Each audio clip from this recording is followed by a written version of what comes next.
इस वीडियो में हम लोग देखेंगे घन पे आधारित प्रश्न। तो आइए देखते हैं क्वेश्चन क्या कहता है। क्वेश्चन कहता है धातु के तीन घनों के किनारे की लंबाई क्रमशः 3 सेंटीमीटर, 4 सेंटीमीटर, 5 सेंटीमीटर है। तीनों घनों को पिघलाकर एक नया घन बनाया जाता है। तो नए घन के किनारे की लंबाई ज्ञात करें।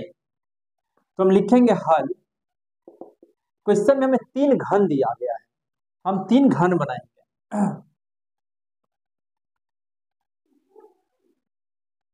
ये हमारा पहला घन हो गया जिसका लंबाई 3 सेंटीमीटर है। हम जानते हैं घन के सभी भुजा की लंबाई, चौड़ाई, ऊंचाई सभी बराबर होता है। ये 3 हो जाएगा। प्लस एक और घन है जिसका भुजा की लंबाई 4 सेंटीमीटर है। ये हमारा 4 सेंटीमीटर हो जाएगा। एक और घन है जिसके भुजा की लंबाई 5 सेंटीमीटर है। हम एक और 5 सेंटीमीटर भुजा की लंबाई वाला एक घन बनाएंगे। तो यहाँ इसका 5 हो जाएगा, 5, यह भी हो जाएगा 5।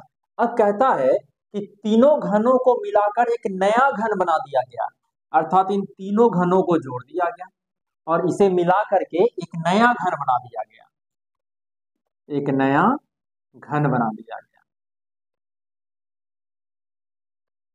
अब कहता है इस नए घन की किनारे की लंबाई ज्ञात करें। तो हम मान लेते हैं कि नए घन का जो किनारा है वो a है। तो इसके लिए हम क्या करेंगे, तीनों घन के आयतन को हम जोड़ देंगे और वह तीसरे घन के चौथे घन के आयतन के बराबर हो गया। तो लिखेंगे पहले घन के आयतन, पहले घन का आयतन जोड़ दूसरे घन का आयतन जोड़, ये तीसरा घन है।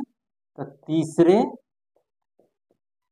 घन का आयतन, तीसरे घन का आयतन बराबर हो जाएगा नए घन का आयतन, बराबर नए घन का आयतन, नए घन का आयतन। तो पहले घन का आयतन हम इसका लिखेंगे a1 का क्यू, क्योंकि हम जानते हैं घन का जो आयतन होता है वो भुजा क्यू होता है। हम यहाँ a1 इसलिए लिखे हैं, ये पहला घन, प्लस दूसरा के लिए a2 का क्यू, प्लस तीसरा के लिए a3 का क्यू, बराबर इसके लिए हम a क्यू लिख देते हैं। अभी हम मान रखेंगे। तो a1 का जो मान है वो 3 है, a1 बराबर 3, a2 बराबर 4 और a3 बराबर 5। तो a1 का मान 3 का क्यू जोड़ a2 का मान 4 का क्यू, a3 का मान 5 का क्यू बराबर ये a का क्यू। अब हम इसको हल करेंगे, 3 को 3 बार गुना करेंगे। तो 3 × 9 = 27 हो जाएगा, 4 का क्यू 4 × 4 = 64 हो जाएगा और 5 का 50 25 125 हो जाएगा, बराबर में a क्यू।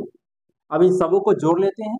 तो 5 4 9 7 16 के 6 हासिल 1, 3 6 9 2 11 के 1 हासिल 1 2, ये 216 बराबर a का क्यू।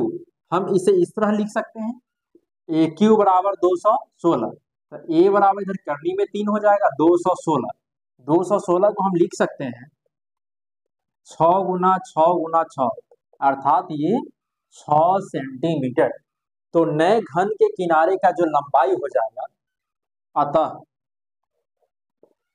अतः नए घन के किनारे की लंबाई बराबर 6 सेंटीमीटर। ये हमारा आंसर हो गया। तो फ्रेंड्स, यदि हमारा वीडियो पसंद आता है तो मेरे चैनल को लाइक करें, सब्सक्राइब करें, कमेंट करें, अपने दोस्तों से शेयर करना नहीं भूलेंगे। थैंक यू, धन्यवाद।